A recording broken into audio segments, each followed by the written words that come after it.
Gente fina, el día de hoy tenemos el gusto de hablar con Hania, una estudiante de la facultad, que nos va a estar platicando sobre el juego en general, una definición del juego.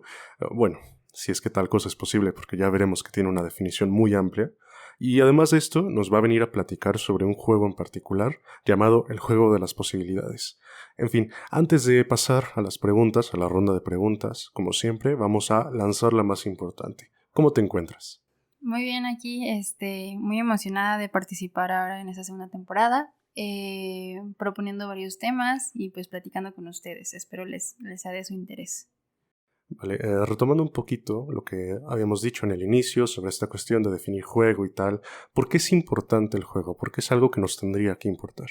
Pues justo como acabas de mencionar, pues es un poquito difícil de hablar de ello, ¿no? Como tal, dar una definición muy puntual de ella. Porque, pues sí, abarca múltiples aspectos y elementos de nuestra vida. Entonces, el juego está presente desde que nacemos y todo el trayecto que damos en esta vida. Entonces es muy importante tenerlo en cuenta. Podemos decir que es una actividad lúdica, recreativa y placentera que podemos realizar en cada etapa de nuestro desarrollo y pues de cualquier tema que se nos ocurra.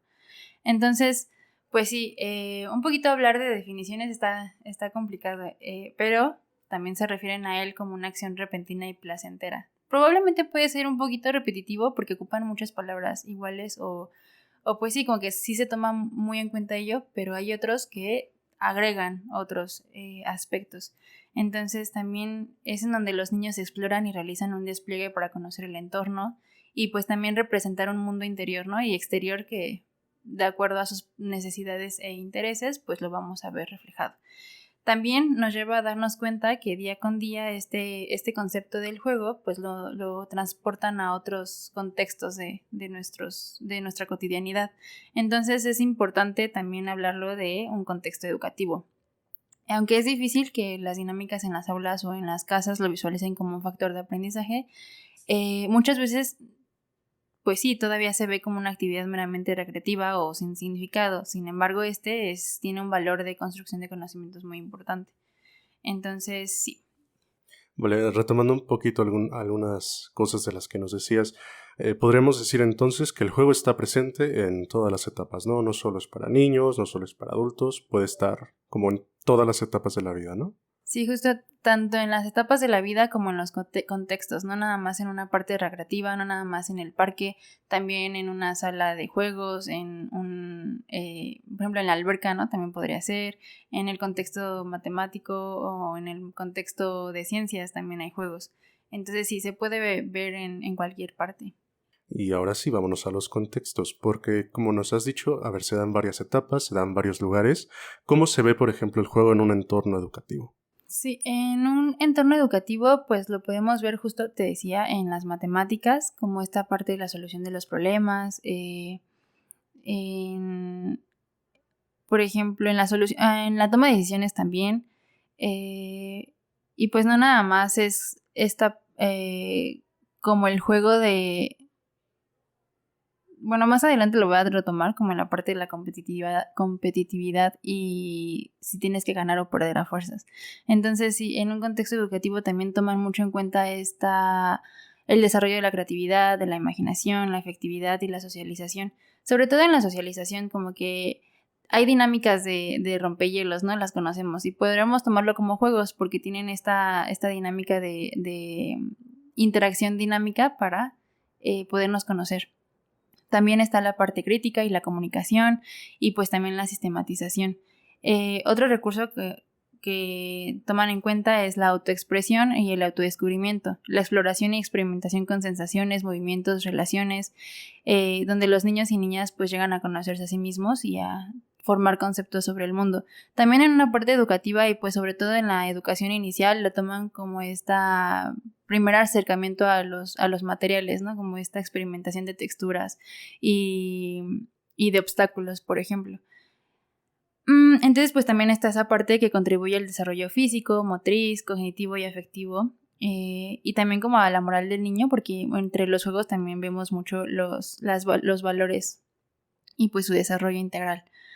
También favorece al dominio del lenguaje y la capacidad de razonamiento, la planificación, organización y toma de decisiones. Eso lo vemos mucho en el contexto educativo, ya cuando vemos esta parte de querer plantear algo muy específico y que entonces los niños puedan ejercer esta parte de decidir qué quiero hacer a través de un juego, ¿no? También, bueno, como yo tomo mucho en cuenta el ajedrez porque es como planificas una partida, la visualizas, pero también estás organizando tus ideas de qué puede pasar después, qué puede hacer tu contrincante y ya después tú tomas una decisión, ¿no? Entonces ahí se ve muy bien reflejado esta parte. Ok, y en investigación, ¿cómo se ha visto esto? ¿Qué teorías hay en torno al juego? Que digo, ahorita nos estamos enfocando específicamente en niños, ¿no? Ya llegará el momento, a lo mejor, de ahondar un poquito más en otras poblaciones. Ahorita que nos platiques del juego, por ejemplo, me contaste por ahí furtivamente el trabajo con adolescentes. Pero ahorita, en cuestión de lo que hemos estado hablando, ¿qué teorías hay referentes al juego? Sí, en la investigación también se habla mucho de la educación inicial porque justo relacionamos mucho el juego con etapas básicas, ¿no?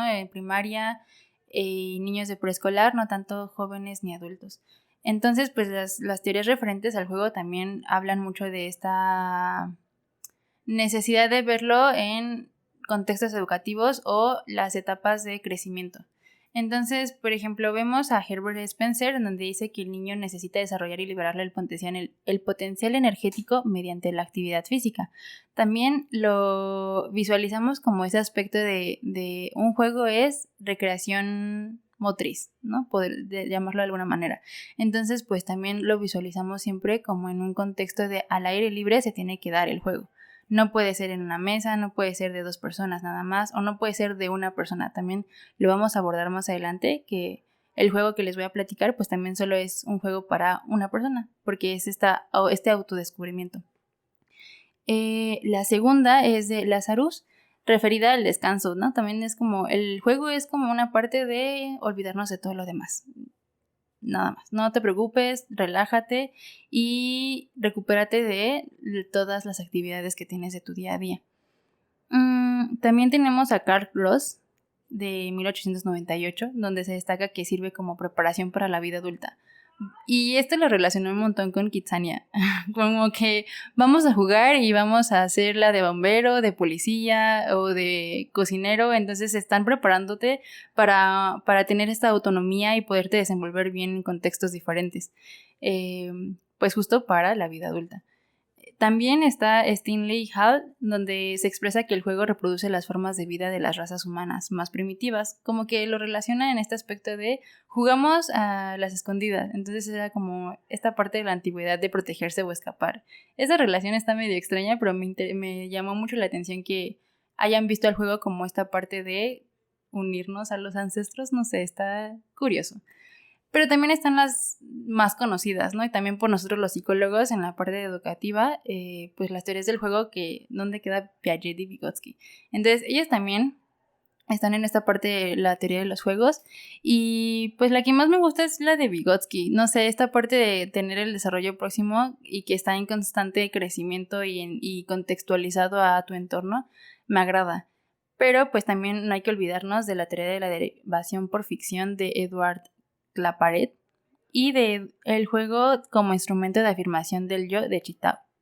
Espero estarlos pronunciando bien, si no ya vendrá alguien a corregirme. Pero pues sí, son varias teorías y muchos elementos que toman en cuenta en cómo lo puedes desarrollar, las etapas de la vida, también en esta parte de si representamos la realidad o nos queremos escapar de ella a través del juego. Es muy interesante hablar del juego y contextualizarlo al aprendizaje y a la construcción de conocimientos lo es aún más. Ahorita que estabas mencionando un poquito lo que generalmente implica la actividad del juego, ¿sería acertado decir que únicamente es una actividad motriz o al aire libre o puede considerar como otros contextos en los que la actividad del juego adquiere una como ejecución diferente? Siento que lo podemos abordar en muchas cosas, ¿no? Al momento de hablar de un juego y con el simple hecho de plantearlo como es que tengo que planificar, tengo que decidir y todo esto, pues ya lo llevo más a un contexto de no solo recreación, es también esta parte de toma de decisiones, es también yo decidir si quiero jugar o no también, ¿no? O sea, es como esta parte de, ay, ya me aburrí, ya mejor lo cambiamos. También algo más que tomamos en cuenta son las reglas y las normas en los juegos, que llegan a ser muy flexibles, ¿no? ¿Cuántas veces no hemos cambiado las reglas del uno? Entonces, siento que es esta interacción el llegar también a acuerdos con los otros, ¿no? También, aparte, esa situación de para divertirnos más hay que hacerlo más interesante, o para divertirnos, para tener esta interacción más dinámica o más fluida, pues también hay que olvidarnos que tenemos que llegar a una meta y solo hay que seguir con esta historia, porque también están los juegos de rol, ¿no? Entonces, por ejemplo, esta historia de es muy interesante, quiero llegar a más, podemos hacer más, entonces sí, no solo es creatividad que ayuda un montón para justo inventar historias, pero también es un constante cambio para no solo llegar a un propósito, sino que seguir adelante con lo que queremos llegar a hacer en ese momento. Claro que no es solo, no sé, salir a jugar al escondite, sino también es una partida de calabozos y dragones, un jueguito de cartas o algo por el estilo, o incluso cosas que ya tienen como cierto contenido teórico, cierto contenido informativo, como es el juego que nos vas a platicar ahorita. Pero antes de irnos para allá, vamos a volver un poco a estos elementos que son parte de la composición del juego. Porque de pronto a lo mejor la idea general que tenemos es como gano o pierdo, ¿no? Dentro de un juego. Entonces, creo que la primera duda que surgiría sería ¿cómo puedo adquirir conocimientos con un juego si la dinámica es de ganar o perder? Sí, como siento que hay que olvidarnos un poquito este aspecto de la competición, porque principalmente, y si leemos de las teorías del juego, lo que menos abordan es esta parte, la competición o la ganancia o pérdida dentro de un juego. No abordan tanto el punto final de este, sino todo lo que conlleva. Entonces, si pensamos y analizamos al otro, también tenemos en mente el objetivo que tengo que alcanzar o cómo voy a hacer esto, pero no hay que encerrarnos en la competición y en yo tengo que ser mejor que el otro, porque nos olvidamos de justo el aspecto de qué puedo sacar de esto, ¿no? Y también mejorar para ser mejor a la siguiente, válgame la redundancia. Entonces, sí ayuda mucho el olvidarnos de tengo que ganarte pues también es esta parte de autoconocimiento, ¿no? Entonces también en la partida pasada me fue mal por esto, ¿qué puedo hacer ahora? Entonces sí, el juego posee reglas y son creadas y pensadas justo como para el propósito de porque al final tenemos un propósito, no nada más vamos jugando ahí a la deriva. También cuando estamos jugando a las escondidas, el propósito es que no nos encuentren y cada vez ideamos más un escondite más difícil y sí esta parte está la competición, pero también está la cooperación, ¿no? Y luego la dejamos muy a un lado. Ok, y justo ahora para contraponer un poquito las teorías de las que hemos hablado del juego, me contaste que me ibas a platicar de otra, que es de una autora o autor, no estoy seguro, que es Cadora. Sí. ¿Qué dice Cadora respecto al juego? Porque cabe hacer un poco la puntualización. Las primeras como teorías que se tienen al respecto, pues ya tienen un poquito de años encima. Entonces, esta es como la más reciente, ¿no? E integra ciertos elementos que un poco no es que echen por borda lo que hemos dicho hasta ahora de las otras teorías, sino que más bien los integra en un marco mucho más amplio, ¿no? A mí me gusta verlo así. Entonces, ¿qué nos cuenta Cadora? Sí, justo, no sé si la más reciente, pero sí muy reciente, que es del 2018, pues considera el juego como un proceso de aprendizaje. Ella desde el principio lo pone así, ¿no? Entonces es como, de una yo estoy pensando en ti desde una forma de que puedes aprender con esto. Y tiene las siguientes dimensiones que justo lo planteas muy bien, como que junta todas las del pasado y me gusta, abarca mucho más el concepto de esta actividad. Y pues lo pone como dimensiones. Aborda la dimensión afectiva y emocional, la social, la cultural, también la creativa y la sensorial. Pero pues, ¿qué queremos decir con ellas, no? En la parte de la afectiva emocional siempre es un poder hablar de nuestras emociones, pero también poderlas regular y controlar. De lo social, pues somos seres sociables y pues siempre jugamos, ¿no? Siempre estamos buscando al otro para interactuar. Y aunque a veces no nos gusta decir, ay, todavía juego a mis 23 años, pues sí lo hacemos. Lo podemos llamar o disfrazar de otra manera, pero llegamos a jugar. En la dimensión cultural lo pone como un componente importante transmitir en los juegos. Vaya, la cultura es siempre relevante al momento de hablar, no solo del juego, de cualquier cosa, ¿no? Tenemos que estar inmersos en ella, entonces la tomamos muy en cuenta. La parte creativa están las propias estrategias de nosotros, ¿no? El qué querer hacer después. O las variantes que llegamos a hacer con nuestras decisiones antes, durante y después del juego. La cognitiva, para procesar el conocimiento adquirido, y la sensorial está pues muy indispensable en esta parte de los estímulos que capturamos. Y al final pone la dimensión motora, que siento que ya esa no es como un requisito, simplemente es como tomarla en cuenta, que siempre es importante el desarrollo a través del desplazamiento o el movimiento, pero pues tampoco siempre es fundamental para el juego. Ok, y entonces justo ahora vamos a pasarnos al plato fuerte de esta tertulia, que lastimosamente no son canapés, pero sí es un tema muy interesante porque ahora nos vas a platicar de un juego que se llama el juego de las posibilidades y que me parece integra ciertos elementos como de género y cuestiones que son interesantes preguntarse a uno mismo, ¿no? Entonces, ¿qué es esto del juego de las posibilidades? Como ya hemos platicado durante un ratito, pues el juego se tiene que pensar en toda nuestra vida, se tiene que pensar en diferentes contextos, ideas o pensamientos. Entonces, este juego de las posibilidades nos abre las puertas a sobre todo diálogos. Y yo sé que muchos pensarán, ¿cómo voy a jugar mientras platico? Pues es interesante cómo lo unieron ellas. Y hablo de Tere Garduño Rubio y Malu Valenzuela y Gómez Gallardo. Ellas crearon este material didáctico para niños, niñas, adolescentes, jóvenes y adultos. También maestras, docentes y promotores de la educación que pues justo priorizan esta parte del juego y la reflexión sobre experiencias y conocimientos. Siempre estamos en constante intercambio de ideas, de aprendizajes, de temas, y también nos enfrentamos a ellos de maneras muy diferentes. Entonces, ellas plantean estas posibilidades de cómo nos podemos enfrentar a nuestras percepciones, a nuestras también preguntas de estos mismos tópicos. Entonces, lo que ellas abordan principalmente justo es el género, el sentido de la equidad y la justicia, la cultura y el significado que tenemos de una vida plena. También tienen mucho en mente esta parte de querer evadir, no evadir, más bien eliminar estas barreras de privilegios y discriminaciones. ¿Y cómo lo hacen? A través del diálogo, de la conversación y de la expresión de nuestra propia visión de estos. Y justo el cómo podemos cuestionarnos o llegar a puntos a los que no te podrías imaginar a platicar con el otro. Entonces no es, bueno, también algo que ellas destacan es que no es un juego para cierta edad, sino que te invita desde preescolar, porque el personaje, el integrante, participante más chiquito que puede estar jugando este juego es de 3 años. Entonces, te pone como eso, ¿no? Como de vamos a sentarnos y qué pensará un niño de 3 años sobre el género.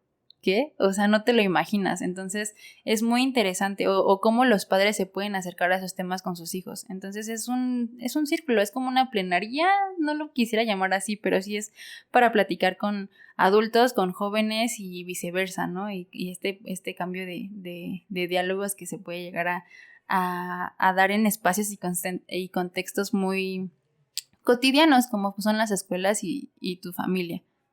Claro que es un poco como un medio de comunicación, ¿no? Yo puedo establecer esta conversación a través de un entorno lúdico o una dinámica de juego con diferentes grupos, ¿no? Puede ser un niño, a lo mejor puede ser un adolescente, puede ser un adulto, digo, no sé, a lo mejor que tanto un niño de 3 años pueda tener opiniones tan como concisas en torno a ciertos temas, pero pues está ahí como para entablar con ellos este diálogo y que no sean como cuestiones que a lo mejor parecen por fuera de la cotidianidad porque no lo son, ¿no? Entonces, ahorita vamos a fijarnos en una población en la que tú en concreto sí me dijiste que obtuvieron respuestas interesantes, obtuvieron como desempeños curiosos, que es con los adolescentes. ¿Cómo fue abordar estos temas con el juego de las posibilidades con estos adolescentes? Sí, es muy interesante. Yo, bueno, tuve unas prácticas en las que estoy en contacto con adolescentes, entonces con ellos pudimos abordar este juego y pues ellos sí leyeron todas las instrucciones y estábamos como muy interesados. Ellos estaban dando comentarios ahí muy pequeños en los que me empecé a decir a mí mismo, güey, ¿a dónde vamos a llegar con esto? Porque se han dado temas muy, pues no te esperarías que un adolescente te siente y te pregunte sobre esto, o que tengan como ya muy establecida la percepción que tienen de su entorno.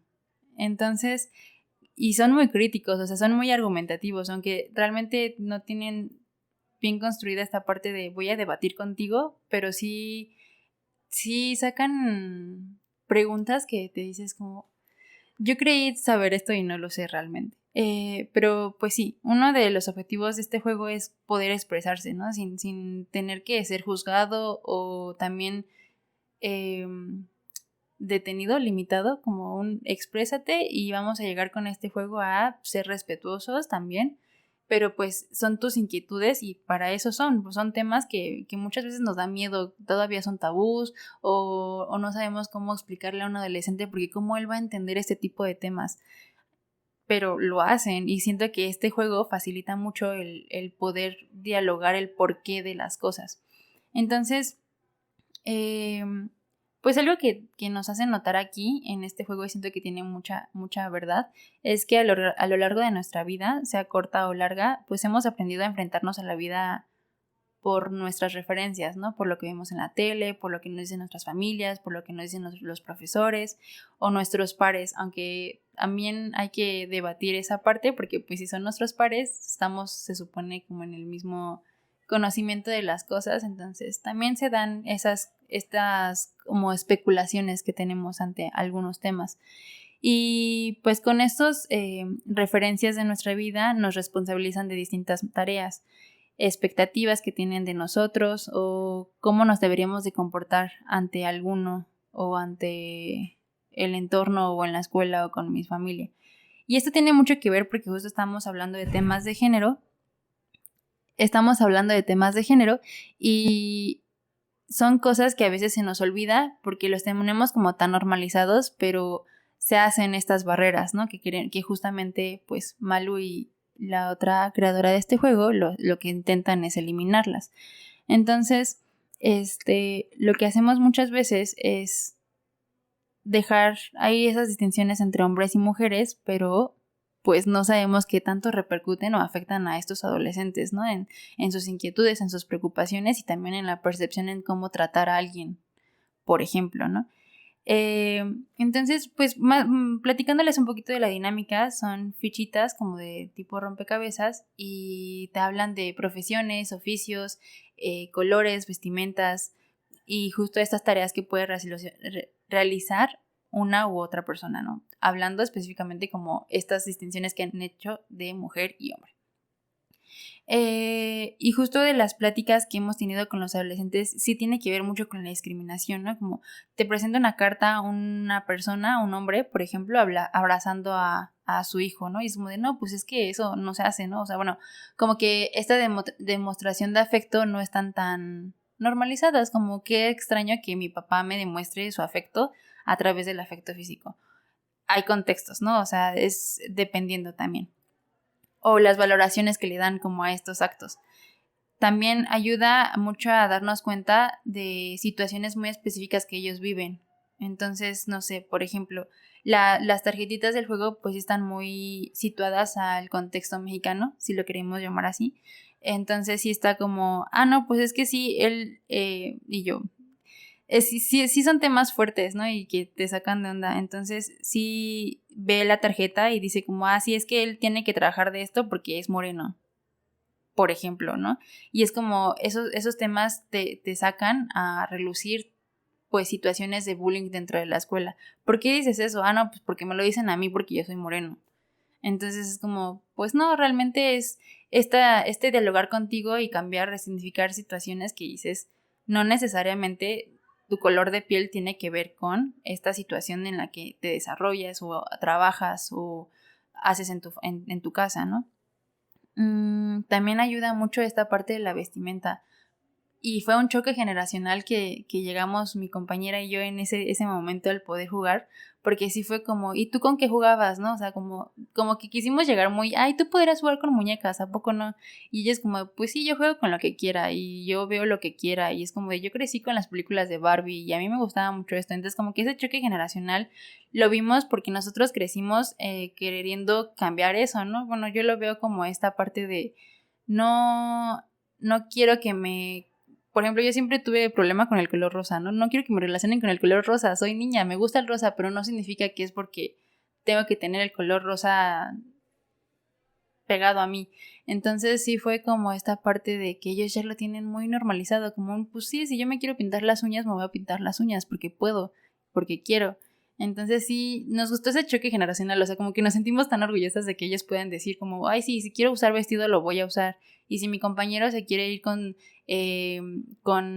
shorts también, ¿no? Porque muchas veces se veía mal también eso de los shorts o cosas así que decíamos como, vaya, o sea, a partir de este diálogo nos damos cuenta que ellos ya sí tienen varias preocupaciones que todavía tienen que ver con el género, pero también hay otros avances que vemos y que decimos, qué increíble que ellos ya pueden hablar con tanta facilidad de estos temas y no les da miedo. O tampoco les da como un, ay, ¿qué va a decir de mí? O sea, como que va a juzgar mi pensamiento o va a querer que mejor esto lo hable con otra persona porque no es el lugar indicado. Entonces, sirvió mucho el podernos darnos cuenta de ahora la percepción que ellos tienen sobre algunos temas, sobre las profesiones también, ¿no? De justo las preocupaciones que ellos tienen ahorita sigue siendo la discriminación, pero la hacen ya notar más puntualmente. Otra cosa que nos dimos cuenta es lo que puede o no hacer una mujer o hombre, ¿no? De esta parte de, pues si quiere trabajar de arquitecta, pues que lo haga, o algo más que también dicen ellos es, si yo voy a ser cantante, pues ¿para qué me preparo?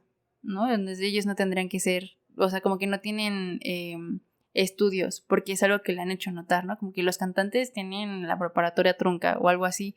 Y es como de, no, mira, fíjate que hay muchos elementos en los que te puedes preparar, porque no, la música no nada más es pararte enfrente de un escenario y cantar, implica un montón de cosas. O también el tocar un instrumento y la lectura de partituras, o sea, como que esta parte los lleva a sacar sus dudas y expresarse de sus intereses y justo de las necesidades que han tenido a su día a día, tanto en las escuelas como con sus familias. Y también cambiar este aspecto de, de cómo relacionarse y cómo construir esta idea de qué voy a hacer más adelante en la profesión. Y pues esas posibilidades, o sea, se llama así por algo, entonces es como llegar a esas posibilidades que se dan en contextos de vestimenta y de decisiones. Esa toma de decisiones también lo toman mucho en cuenta y es un elemento también que vimos muy importante al construir un juego y una dinámica. Sí, que retomando esta parte de la música y los estudios, yo nada más deslizaría ahí que Brian May, el guitarrista de Queen, es astrofísico y tiene doctorado, entonces no tiene por qué estar peleada una cosa con la otra, y creo que algo que es importante y que continuamente tratamos de decir como desde este lado es que la educación y el conocimiento siempre abren más puertas, ¿no? Y hacen mucha más rica la experiencia que puedes tener con cualquier cosa. Y en este sentido, creo que a mí, mientras hablabas, estaba pensando un poco en esta...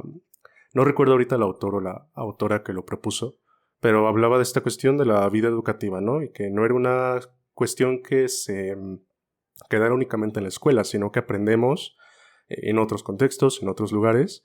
Y en este sentido, creo que es bastante interesante cómo cuando abordamos el juego con poblaciones más jóvenes que los adolescentes de los que ahorita estamos hablando, porque mencionamos el caso de los niños, cómo al establecer este juego les podemos dar como otras referencias, ¿no? Que era un poco lo que decías, que crecemos y nos construimos con las referencias que tenemos alrededor, y ahora con un juego como este, yo a lo mejor desde pequeño puedo darme cuenta y cuestionarme por qué mi papá no me abraza, ¿no? O a lo mejor me podría abrazar.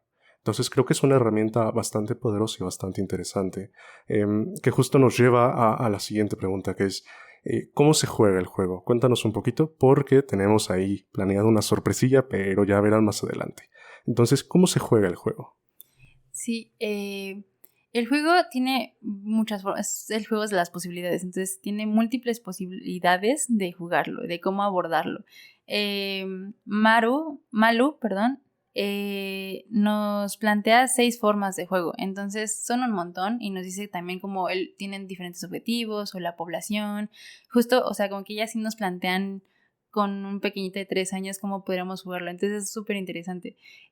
O también contigo solo, ¿no? Entonces es este diálogo interno de ti y cómo también llegas a esta conclusión y esta reflexión de, con todo esto yo pienso esto, o sea, es como también un constante pensar por qué yo pienso esto o desde dónde lo saqué, por qué. Entonces se juega de diversas formas, pueden ser desde 3 años hasta con tu abuelo, si quieres, con tu abuelita, sentarte a platicar con él, porque también sería interesantísimo pues conocer sus percepciones, ¿no? Y también sus vivencias, sus experiencias. Lo puedes jugar de manera individual o en grupos y el número máximo de jugadores o jugadoras es de 10. Y pues se trata de crear pequeñas historias a partir de los personajes. Te digo que está en tarjetitas en forma de rompecabezas para construir esta historia con los personajes y las diferentes clases o categorías que ellas nos presentan, que son la ropa o prendas de vestir, los colores, juguetes, trabajos en casa, oficios y profesiones, entre otras cosas. O sea, también ellas nos invitan que pues justo tienes otra necesidad, otro interés, otro tema del que hablar, que han surgido, entonces les aumentas, ¿no? Por ejemplo, yo tengo, pensaría en aparatos electrónicos, ¿no? O sea, ahora hay que incluir el teléfono porque se puede dar una situación o un conflicto con un teléfono, entonces incluirlo y entonces tú hacer tus propias tarjetas de la misma forma para que vayas construyendo tu historia con todos estos elementos. Y al final, pues es conversar de esto y por qué llegaste a ello, ¿no? ¿Por qué relacionas una prenda de vestir con este personaje y con este oficio y con este juguete? Entonces, hablar con eso, sacarse el tema y empiezas a dialogar.